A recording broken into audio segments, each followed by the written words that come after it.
하나님의 말씀 출애굽기 14장 15절에서 21절까지입니다. 여호와께서 모세에게 이르시되 너는 어찌하여 내게 부르짖느냐? 이스라엘 자손에게 명령하여 앞으로 나가게 하고 지팡이를 들고 손을 바다 위로 내밀어 그것이 갈라지게 하라. 이스라엘 자손이 바다 가운데서 마른 땅으로 행하리라.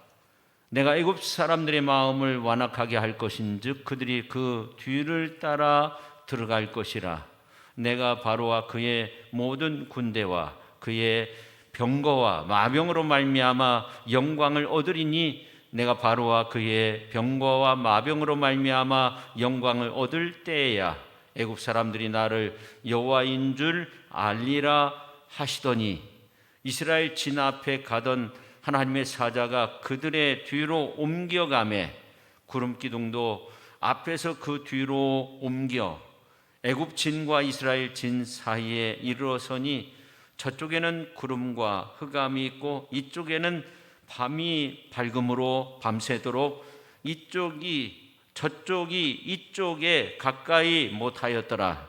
모세가 바다 위로 손을 내밀매 여호와께서 큰 동풍이 밤새도록 바닷물을 물러가게 하시니 물이 갈라져 바다가 마른 땅이 된지라.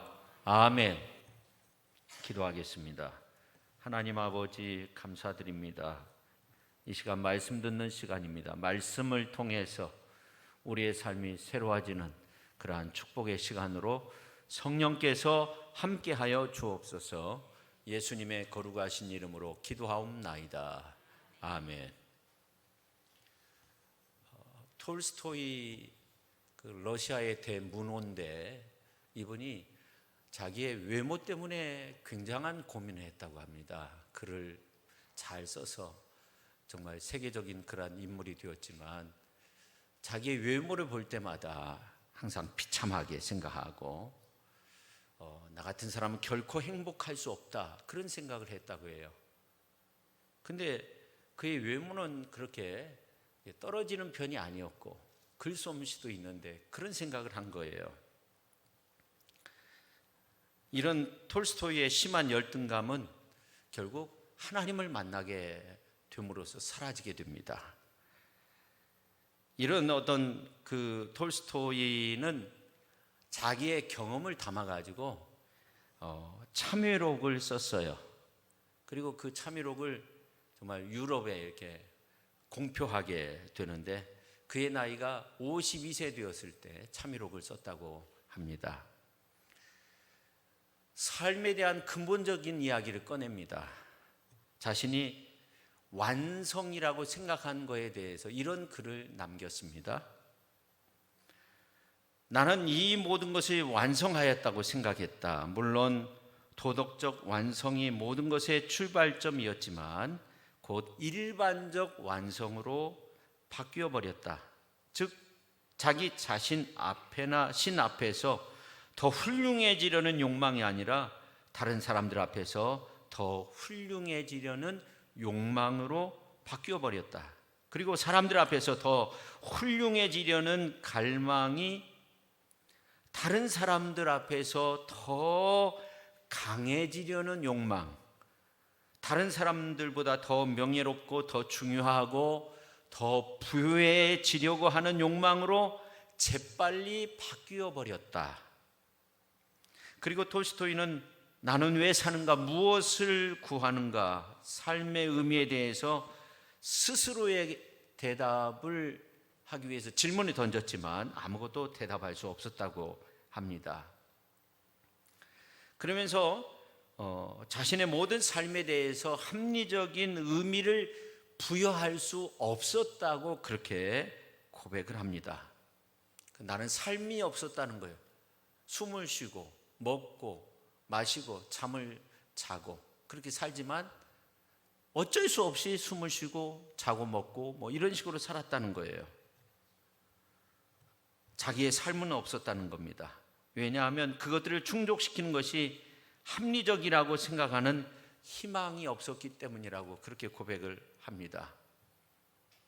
그러면서 이 참회록에 보면 인생이 무언가, 인생에 대해서 이런 글을 써 놓았어요. 어떤 나그네가 이 광야의 길을 가게 되는데, 이 광야의 길을 가면서 저 멀리서 이렇게 보니까 사자가 막 달려오는 거예요. 너무나 힘든데, 뜨거운 날씨 얼마나 힘들겠어요. 근데 사자가 몰려오니까 막 도망치다가 그냥 허우적거리면서 나중에 그야말로 지쳐있는 가운데 이제 삶을 포기할 수밖에 없는 상황 속에서 보니까 우물이 있었다는 거예요. 우물. 그래가지고 그 우물에 자신을 던지죠. 깊이가 어느 정도 되는지 모르니까, 어차피 이제 사자한테 잡히면 죽으니까. 근데 떨어져 내려가다가 덜컥 뭔가에 걸렸어요. 나뭇가지에 걸린 거예요. 근데 밑에를 바라보니까 독사들이 먹이가 떨어진 줄 알고 입을 쫙 벌리고 슉슉거리고 있는 거예요. 위를 보니까 사자가 막 이빨을 내밀고 으르렁거리고 있고, 근데 가만히 보니까 그 가지에 꿀이 있는 거예요. 그래서 그 꿀을 이렇게 입에 넣으면서 참 달다, 이렇게 생각을 한다는 거죠. 근데 갑자기 쥐가 나타나서 그 가지 뿌리를 갉아먹기 시작하는데, 흰 쥐 한 마리, 검은 쥐 한 마리가 나타나서 그 돌아가면서 갉아먹는 거예요. 그게 바로 인생이라는 거예요. 여기서 흰 쥐는 낮을 뜻하고 검은 쥐는 밤을 뜻하는데, 그게 인생이라는 거예요. 그게 비참한 거죠. 인생이라는 것은 70년, 80년, 90년 낮과 밤, 검은 쥐, 흰 쥐 드나들듯 시간이 다 지나가 버리면 그 매달렸던 가지가 부러지듯이 인생이 끝이 난다는 겁니다. 그 기막힌 사연이 인생의 현 주소라는 건데, 이 톨스토이가 말한 인생의 모습과 코로나로 인해서 수없이 많은 어려움 속에 살고 있는 우리의 모습과 좀 비슷하지 않나, 그런 생각을 하게 됐어요. 지금 세상 사람들 가운데 이 코로나로 인해서 우울증에 빠진 사람들이 많이 있다고 해요. 근데 사실은 이런 인생의 모습이 바로 톨스토이 자신의 모습이었다는 거예요. 그래서 우리가 이 톨스토이 하면 참 위대한 사람이고 뭐 성인과 같이 그렇게 취급할 만한 사람이 아닌가, 이렇게 생각드는데, 사실은 그 참이록에 보면 엄청난 많은 죄를 지었다는 것을 또 알 수 있어요.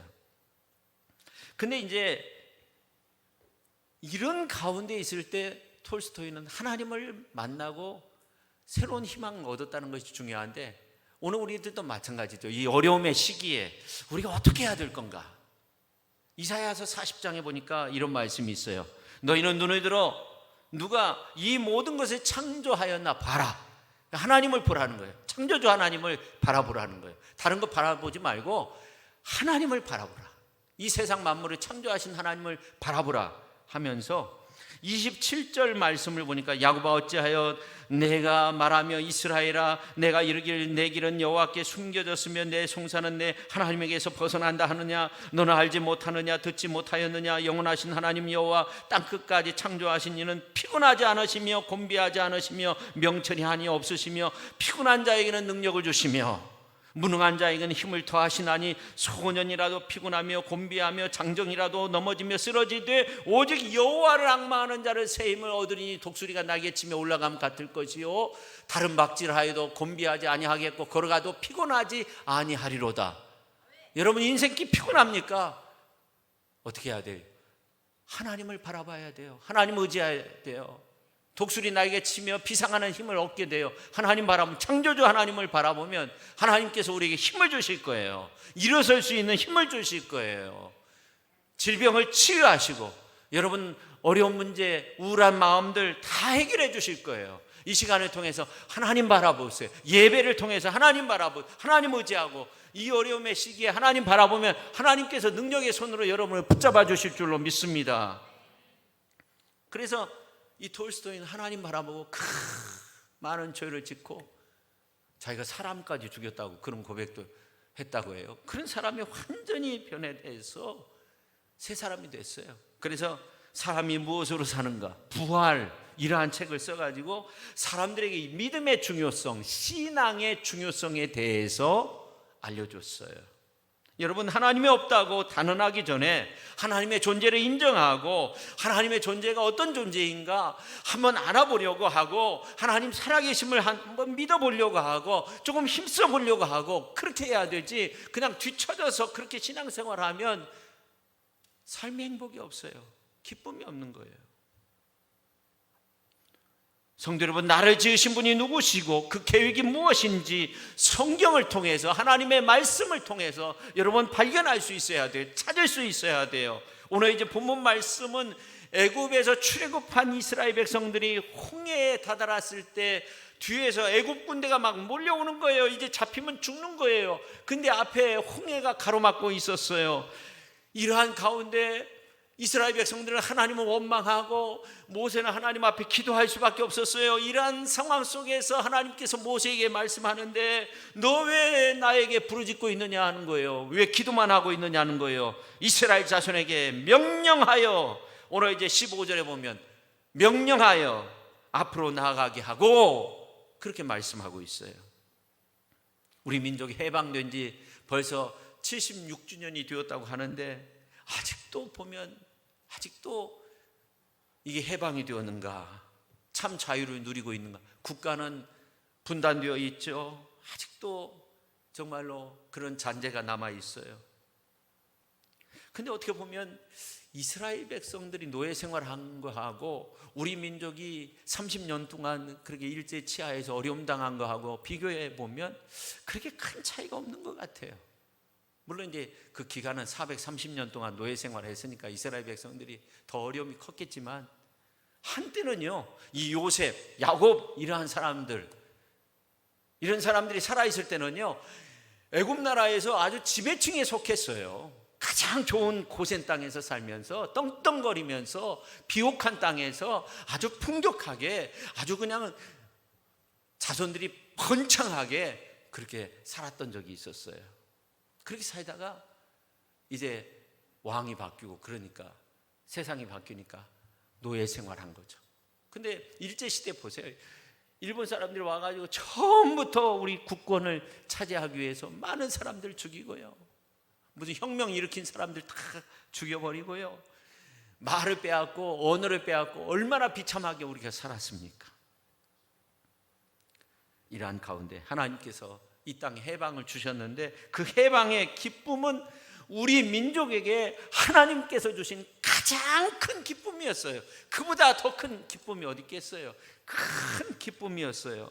그 해방의 은혜, 기쁨을 우리가 잊어서는 안 되는 거예요. 우리가 믿음 생활하면서도요, 우리가 예수 구원의 그 은혜, 예수 그리스도를 통해서 우리가 새 생명 되었다는 거, 이 은혜 잊어서는 안 되는 거예요.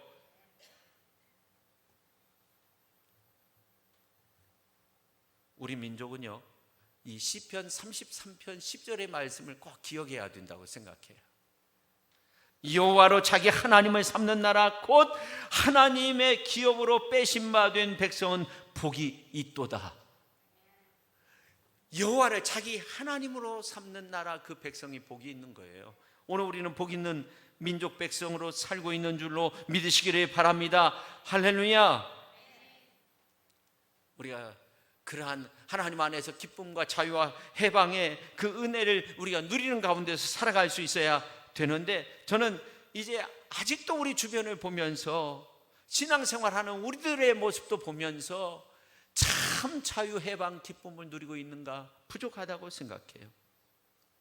우리는 예수님을 믿는다고 하면서도 세상 것으로 인해서 넘어지고 쓰러지는 그러한 경우가 얼마나 많이 있습니까? 세상 물질의 유혹과 재리의 염려로 인해서 하나님 저버리고 살았던 우리의 모습들이 얼마나 많이 있습니까? 하나님의 말씀에 기울이지 못했습니다. 하나님 의지하지 못했습니다. 하나님 앞에 기도하지 못했습니다. 하나님 앞에 예배도 제대로 드리지 못했습니다. 하나님의 말씀에 귀를 막아버리고 살 때도 얼마나 많이 있었습니까? 하나님을 온전히 모시고 살지 못한 우리의 모습은 아닙니까? 성경은 우리에게 말씀하고 있어요. 이사야서 59장 1절부터 보니까 여호와의 손이 짧아 구원하지 못하심도 아니요 귀가 둔하여 듣지 못하심도 아니라 오직 너희의 죄악이 너희와 너희 하나님 사이를 갈라놓았고 너희 죄가 그의 얼굴을 가려서 너희에게서 듣지 않으시게 함이니라. 이는 너희 손이 피해 너희 손가락이 죄악에 더러워졌으며 너희 입술은 거짓을 말하며 너희 혀는 악독을 내밀어 그렇게 말씀하고 있어요. 그렇습니다. 결국 하나님의 귀를 막고 하나님의 눈을 막게 한 것은 우리 자신, 우리의 죄 때문이라는 거예요. 하나님의 손이 짧아서 우리를 구원하지 못하시는 것이 아니라는 거예요. 하나님의 능력이 없어서 우리를 그 어려움 속에서 건져내지 못하시는 것이 아니라는 거예요. 우리의 손에 죄악이 가득한 거예요. 우리의 손에 피가 묻어 있다는 거예요. 너무나도 많은 죄와 이 땅에 있는 모든 사람들이 하나님을 멀리하고 창조주 하나님을 잊어버리고 살고 있다는 겁니다. 우리가 코로나 극복을 위해서 기도하고 있어요. 이 종식과 극복이라는 것에 조금 차이를 두어야 하는데, 이 코로나로 인해서 좋은 점도 있는 것 같아요. 미세먼지가 사라졌어요. 좀 더 좋은 어떤 자연 환경이 된 것 같고 파괴되는 속도가 늦어지는 것 같은 그런 느낌을 받아요. 정말 그렇습니다. 미세먼지 때문에 우리가 살 수 없었는데요. 물론 이제 좋지 않은 면도 너무나 많이 있죠. 그러면 이러한 가운데서 우리가 극복해야 되는 거죠. 좋은 점들을 찾아가야 되고 좋은 점들을 만들어가야 되고 이 어려움들을 극복해 나가야 되는 거죠. 그래서 우리가 기도하고 있는 거죠. 하나님의 우리 생활 주변 속에서 정말 하나님께서 어떤 구원의 손길을 펴실 수 있도록 우리가 정말 하나님 앞에 우리 자신을 내려놓는 어떤 회개의 모습이 필요하지 않나, 그런 생각을 하면서 우리가 진정한 자유 해방을 누리기 위해서 우리는 어떤 모습을 지녀야 될 건가? 첫째, 우리의 삶이 출애굽되어져야 한다 하는 겁니다. 여러분, 출애굽기서에 있는 말씀을 보면 이스라엘 백성들이 430년 동안 노예 생활하다가 출애굽을 한 이야기가 기록이 되어져 있는데, 그 이야기는 영적으로 오늘 우리들도 출애굽해야 된다는 것을 말씀하고 있어요. 그러니까 출애굽기서에 있는 내용들을 보면 굉장히 영적인 그런 내용들을 우리가 발견할 수 있어요. 예수 그리스도에 관한 예표의 말씀들이 많이 나오는데, 모세가 그야말로 40년 동안 양을 치는 목동으로서 이렇게 생활하다가 하나님의 부르심을 받게 되잖아요. 그리고 이제 하나님의 부르심을 받아서 또 시내산에 올라가서 40일 동안 금식 기도하면서 하나님의 말씀을 받게 되잖아요. 그리고 하나님의 사역을 하게 되잖아요. 그리고 이스라엘 백성들을 이끌고 적과 꿀이 흐르는 가나안 땅을 향해서 나가게 되잖아요. 이러한 모습들을 보면 우리 예수님의 모습과 비슷한 부분들, 예표하는 그런 내용들이 많이 기록이 되어져 있어요. 이스라엘 백성들 이제 출애굽할 때 유월절을 제정하게 되잖아요. 우리 예수님도 이제 유월절 어린 양으로서 십자가상에서 죽으셨어요. 유월절에 어떻게 해요? 양을 잡아서 그 피를 문설주에 발라요. 문 기둥에 발라요. 그러면 하나님의 진노가 넘어가게 되는 거예요. 마찬가지로 유월절 어린 양 되신 예수 그리스도께서 십자가상에서 죽으셨어요. 그래서 물과 피를 다 흘려주셨다고 말씀하고 있어요. 마지막 피 한 방울, 물 한 방울 남기지 않았어요. 사람이 죽으면 마지막으로 그 심장에 물과 피가 남겨져 있는데 심장이 꿰뚫어졌어요. 창에 찔리셨어요. 그렇기 때문에 물 한 방울, 피 한 방울 남김없이 우리를 위해서 다 쏟으셨어요. 근데 이스라엘 백성들이 이제 그 어린 양의 피를 발랐을 때 진노가 유월되어진 것처럼 우리가 예수 그리스도를 믿으면 어떻게 돼요? 구원받게 되고 죄사함을 얻게 되고 의롭게 되어지고 심판이 물러가게 되고 천국의 삶이 적과 꿀이 흐르는 가나안 땅의 그러한 축복의 삶이 우리에게 우리의 삶 속에 아름답게 열매 맺게 되는 줄로 믿으시기를 바랍니다. 할렐루야. 이렇게 출애굽기서에 있는 말씀들을 보면 예수 그리스도에 관한 그러한 예표되는 영적인 말씀들이 많이 기록이 되어져 있는데, 특별히 이스라엘 백성들이 출애굽해가지고 이제 홍해를 건너게 돼요. 그 다음에 이제 시내산에서 하나님의 말씀을 받게 돼요. 그리고 난 다음에 어떻게 돼요? 이스라엘 백성들이 성막을 지게 돼요. 성막. 지금으로 따지면 교회라고 말할 수도 있고 뭐 여러 가지 의미가 있는데, 근데 하나님은 어디에 계셨냐면 이 성막 가운데 계신 거예요. 근데 성막을 이제 이스라엘 백성들이 12지파 여러분 들어보셨을 거예요. 12지파 3지파씩 동서남북 딱 이렇게 해가지고 가운데 성막을 만들어서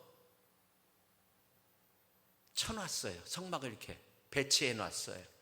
그러면 3지파씩 동서남북으로 진을 이루었어요. 근데 이 성막이 직사각형 모습이었어요. 그러니까 이스라엘 백성들의 그 행진하는 모습을 보면 그런 직사각형의 모습으로 행군을 했던 거예요. 잠을 잘 때도 마찬가지죠. 하나님의 거룩한 구름이 머물러 있으면, 성막 가운데 있으면 절대로 진행하지 않았어요. 다 장막을 치고 거기에 머물러서 지냈어요. 하나님이 살아계심을 보았어요. 하나님 앞에 이제 제사를 드리고 예배를 드리고 이러한 모습들을 보면 이제 하나님이 살아계시구나, 하나님의 거룩한 구름을 보면 하나님이 살아계시구나, 하나님께서 이스라엘 백성들과 함께 하셨어요. 성막 가운데 하나님이 계시기 때문에 하나님의 함께 하시는 모습들을 보았어요. 그러면서 하나님의 인도함을 받는 거예요. 새벽에는 하나님께서 만나를 내려주시는 거예요. 메추라기를 또 내려주시는 거예요. 단백질을 보충하도록 하나님께서 다 마련해 주시는 거예요. 하나님께서 또 반석을 쳐서 그냥 물이 솟도록 그렇게 만들어 주시는 거예요. 왜 그래요? 하나님이 함께 하셨기 때문에, 하나님이 성막 가운데 계셨기 때문에, 이스라엘 백성들 삶 한 중심에 하나님이 계셨기 때문에 그렇다는 거예요. 오늘 우리의 삶의 모습도 마찬가지예요. 하나님이 계시면 되는 거예요. 어려움의 요소가 있습니까? 이 코로나 시대에 어려움의 요소가 있습니까? 하나님이 함께 계시면 되는 거예요. 저는 오늘 311장 찬송을 부르면서 눈물이 나더라고요. 정말 우리 지휘자님이 그냥 찬양을 너무너무 잘하시고, 그 양주에서 먼 거리 이렇게 내려오셔서 그 찬양 부르고 또 올라가시고 너무너무 감사해요. 그래서 이제 11월 달부터 이제 우리 찬양대가 다시금 이제 백신 완료자 중심으로 시작을 하려고 해요. 우리 찬양 지휘자님께서 그렇게 하자고 또 말씀도 하시고, 그럼 이제 그 대원들뿐만 아니라 대원 아닌 분들도, 희망하신 분, 완료하신 분들은 참여하실 수 있어요. 11월부터 시작을 하려고 해요. 그러니까 꼭 참여하세요. 내가 찬양의 달란트가 있다, 뭐 꼭 아니더라도 그렇게 참여해 주세요. 대원들은 또 참여해 주시고, 일부도 또 다시금 이렇게 하려고 준비하고 있는데, 근데 이제 사실은 우리 교회가, 제가 그 찬양을 고른 것은요, 오늘이 성만찬 주일이에요. 성만찬 주일. 성만찬을 나눠야 되는 거예요. 성만찬 주일에 성만찬도 안 나누는데 무슨 의미가 있겠어요? 그래서 장로님들께 이제 밴드에 이거를 좀, 우리가 연말에 가서 한번 하나님 앞에 기도해가지고 성탄절에 그렇게 했으면 좋겠다고. 그러니까 오늘 장로님이 with 코로나, 그 다음에 with Jesus. 그러니까 예수님이 성탄절에 오셨는데 그때 했으면 좋겠다, 그런 의미인 것 같아요. 그래서 우리가 함께 기도하자. 또 장로님이 아멘 했어요. 자, 연말에 가서 우리가 정말 성만찬 한번 나누지 못했는데 한번 나눴으면 얼마나 좋을까, 그런 간절한 마음이 있어요. 여러분 기도해 주십시오. 할렐루야. 근데 이 만나라고 하는 것은요, 예수님의 몸이에요. 예수님의 몸, 만나. 매일 만나를 먹었어요. 사람이요 떡으로만 사는 것이 아니에요. 하나님의 입에서 나오는 그 만나의 말씀을 먹고 사는 거예요. 하나님이 내려주시는 그 만나를 먹고 사는 거예요. 이스라엘 백성도 그렇게 살았어요. 반석에서 물이 솟았어요. 신령한 음료 되신 예수 그리스도, 영원한 생명수 되시는 예수 그리스도를 의미하는 거예요. 그러니까 하나님이 함께하면 결국 모든 것을 다 극복할 수 있어요. 다 극복할 수 있어요. 남아메리카에서 있었던 일인데, 이 부족이 사는 곳에는 이렇게 큰 돌 울타리 같은 게 쫙 쳐져 있는데, 그 수명이 30년 넘으면 사람들이 시들시들 아프고 죽기 시작하는 거예요. 그래서 이상하다 해가 조사를 과학자들이 와서 해보니까 어떻게 되냐면, 참 놀라운 것은 그 돌 무덤처럼 울타리가 있는데 벌레들이 있는데 독성이 있다는 거예요. 독성. 그래서 과학자들이 이 벌레들을 다 죽이든지 아니면은 여기에서 이주를 해야 돼. 다른 곳에 가서 사셔야 된다. 근데 다 죽이는 것도 참 힘들다는 거예요. 살충제를 뿌려도 안 된다는 거예요. 근데 이 사람들이 다른 곳에 살면 되는데 우리 조상들이 지금까지 살아왔기 때문에 그냥 우리가 살 수밖에 없습니다. 이렇게 말을 한다는 거예요. 어떻게 되겠어요? 여러분, 우리가 지금까지 세상과 버다하고 하나님 멀리하고 하나님 말씀 저버리고 예배도 드리지 않고 그냥 그렇게 이 코로나 시대에 핑계 대면서 살아왔다고 한다면 이제는 좀 벗어나야 되는 거 아닙니까? 극복하기 위해서는요, 좀 새로워져야 되는 거 아닙니까? 출애굽의 역사가 있어야 되는 거 아닙니까? 삶의 출애굽이 있어야 되는 거 아닙니까? 하나님 의지하면서 하나님 사랑 안에서 그렇게 살아야 되는 거 아닙니까? 하나님 말씀 붙들고 살아야 되는 거 아닙니까? 아멘도 안 하시네요. 할렐루야. 하나님 말씀 붙들고 사셔야 돼요. 하나님과 함께하면 되는 거예요. 하나님과 함께하면 되는 거예요. 두 번째, 예수님의 영이 우리의 삶에, 우리 인생의 주인이 되셔야 된다. 로마서 8장 2절 말씀 우리가 같이 한번 읽겠습니다. 이는 그리스도 예수 안에 있는 생명의 성령의 법이 죄와 사망의 법에서 너를 해방하였습니다. 아멘. 여러분, 우리가 진정한 자유 해방을 누리기 위해서는 어떻게 해야 됩니까?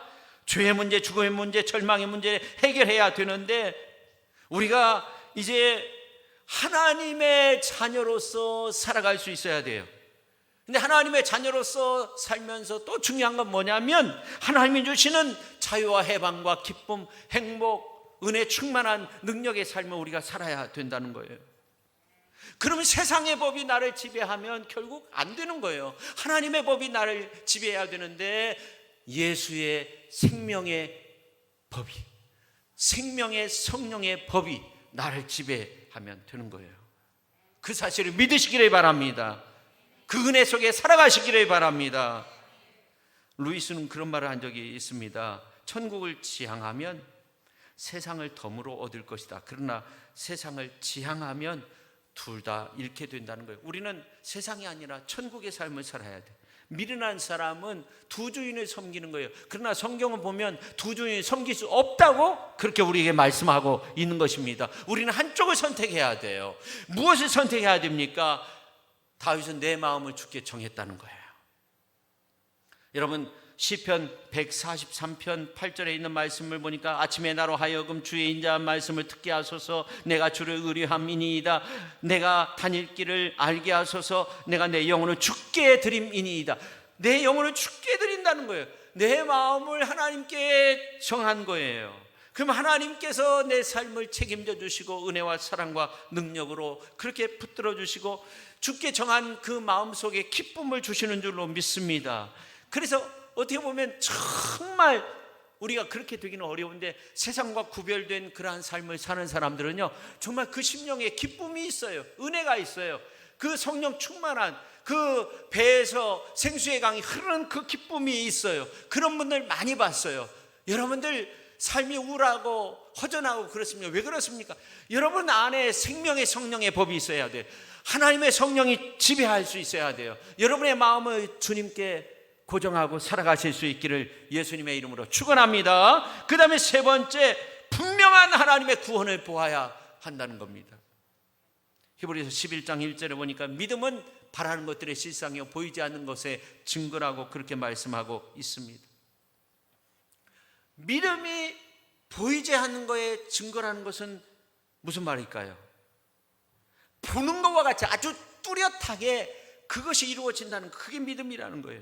우리가 이 험난한 세상을 살아갈 때 세상을 이길 수 있는 가장 큰 능력은 세상이라고 하는 이 광야 생활을 살아가는 우리들이 하나님이 함께 하신다는 그 믿음을 가지고 하나님 앞에 기도하면서 사는 거예요. 그래서 히브리서 11장 6절에 있는 말씀을 보면 믿음이 없이는 하나님을 기쁘시게 하지 못하나니 하나님께 나가는 자는 반드시 그가 계신 것과 또한 그가 자기를 찾는 자들에게 상 주시는 이심을 믿어야 할지니라. 상을 주신다는 거예요. 좋은 것 주신다는 거예요. 하나님 찾으면 좋은 것 주신다는 거예요. 구하라, 찾으라, 문 두드리라. 하나님은 좋은 것 주신다는 거예요. 악한 자라도 자식에게 좋은 것으로 줄 줄 알거든. 하물며 하나님께서, 천부께서 구하는 자에게 좋은 것 주시지 않겠느냐. 좋은 것 주신다는 거예요. 그러니까 좋은 것 구하시기를 예수님의 이름으로 축원합니다. 할렐루야. 그 좋은 것이 뭐예요? 하나님 앞에 기도하는 건데 그 좋은 것은 성령이라고 말씀하고 있어요. 그러니까 삶의 은혜가 있고 삶의 기쁨이 있고 하나님 주신 것이 더 좋은 거구나, 세상 것보다, 이렇게 생각하면서 우리가 이 광야의 삶을 이겨낼 수 있어야 되는 것입니다. 이스라엘 백성들이 진퇴양난에 빠졌습니다. 그때 하나님은 어떻게 했습니까? 홍해를 가르셨어요. 이야, 하나님의 섭리의 손길이 놀랍지 않습니까? 하나님의 섭리의 역사가 놀랍지 않습니까? 좋은 길 그냥 대충대충 가라고 하면 되는데 하나님이 홍해 앞으로 인도하시고 하나님이 홍해를 가르시고 나 여기 있다는 거죠. 내 능력을 보라는 거죠. 홍해를 가르니까 마른 땅이 됐어요. 지름길로 가는 거예요. 하나님은 그렇게 우리의 삶을 이끌어 주시는 거예요. 여러분, 하나님의 놀라운 구원의 역사를 체험하면서 성령 하나님 안에서 하나님의 능력의 손길을 체험하면서 그렇게 힘있게 살아가실 수 있기를 예수님의 이름으로 축원합니다. 성도 여러분, 가장 위기를 당했을 때 우리가 꼭 가져야 할 것은 오늘 말씀에 있는 것, 가만히 서서 하나님의 구원을 바라보는 겁니다. 어리석은 사람들은 우리를 왜 이 광야 길로 인도해서 이 광야에서 죽게 만드냐고 그렇게 말합니다. 그러나 지혜로운 사람들은 하나님의 능력을 믿는 거예요. 하나님의 능력을 바라보는 거예요. 그러니까 이 지혜로운 사람들은 이 광야와 같은 코로나 이 시대 속에서도 하나님의 놀라운 은혜와 축복을 경험하면서 살 수 있는 거예요. 하나님이 그 사람을 붙잡아 주니까, 그 심령 속에 하나님이 있고 하나님이 함께 계시는 그 은혜 속에 있으니까, 그게 절벽이고 그게 홍해고 빠지는 길이고 절망의 길인 줄 알았는데 그게 생명의 길이고 그 길로 충분히 극복하고 나갈 수 있도록 그렇게 하나님께서 이끌어 주시는 줄로 믿습니다. 지난 여름에 낮인데 캄캄해요. 막 먹구름이 몰려온 거예요. 비가, 소낙비가 막 갑자기 쏟아지는 거죠. 구름이 꼈다고 해서, 캄캄하다고 해서 태양이 없어졌다고 말할 수 있는 것입니까? 그렇지 않죠. 환란이 큽니까? 절망이 큽니까? 시험이 큽니까? 고난이 큽니까? 그러나 환란, 절망, 시험, 고난이 클수록 하나님의 사랑과 하나님의 능력은 더욱더 풍성하게 베푸신다는 이 놀라운 사실을 믿으시기를 바랍니다. 사도 바울은 로마서 12장 12절을 통해서 소망 중에 즐거워한다고 했습니다. 환난 중에 참으며 기도에 항상 힘쓰라고 그렇게 우리에게 말씀하고 있는 것입니다. 그렇습니다. 우리는 언제나 하나님의 손에 우리가 있음을 믿고 하나님의 사랑 가운데 우리가 있음을 믿고 우리가 믿음 안에서 살면 하나님께서 우리를 좋은 길로 인도해 주시는 줄로 믿습니다. 개인도 마찬가지입니다. 우리 가정도 마찬가지입니다. 우리 국가도 마찬가지입니다. 이 사회도 마찬가지입니다. 하나님 안에 있으면 되는 거예요. 위기에 왔을 때도 하나님 안에 있으면 되는 거예요. 당자가 아버지께 돌아와서 회개합니다. 내가 하늘과 아버지께 죄를 지었다는 겁니다. 이제 아들로 여기지 말고 품꾼의 하나로 여기달라고 그렇게 고백합니다. 여러분, 환난과 어려움과 시험이 있을 때 우리는 하나님을 의지해야 되는데 하나님을 의지하는 방법이 뭐냐? 하나님 앞에 기도하는 거예요. 하나님을 찾는 거예요. 근데 그 기도가 뭐냐면 회개의 기도를 하는 거죠. 하나님 용서해 달라고. 당자가 하나님 용서해 달라고. 아버지 용서해 달라고. 저 아들이 아닙니다. 품꾼입니다. 용서해 달라고. 그러니까 이 아들을 안고 이 아들을 위해서 잔치를 베풀고 금가락지, 자기의 모든 인장반지와 같은 것을 빼주고 그 아들을 위해서 정말 많은 것들을 베풀어 주었어요. 아버지 옆에 있던 아들이 시기할 정도로 그렇게 베풀어 주시는 하나님. 그러니까 어려움이 있을 때 우리는 어떻게 해야 돼요? 하나님 앞에 회개하며 기도하면 되는 거예요. 하나님 용서해 달라고, 살려달라고 기도하는 거예요. 그럼 하나님께서 많은 것들을 우리에게 베풀어 주시는 줄로 믿습니다. 그래서 우리에게 참 자유와 기쁨이 넘치는 은혜 충만한 삶으로 우리가 그렇게 인도함을 받게 되는 줄로 믿으시기를 바랍니다. 독일의 퀼른의 한 농장에 25마리 소가 있었는데 이 소들은 태어나서 한 번도 우리 안에서만 있었지, 막혀진 그 안에서만 있었지 초장에 가본 적이 없었어요. 젖을 짜내고 이제 젖이 나오지 않으니까 농장 주인이 이 소들을 다 처분해야 되겠다. 도살 처분해야 되겠다. 근데 이 사실을 동물보호단체에서 알게 됐다고 해요.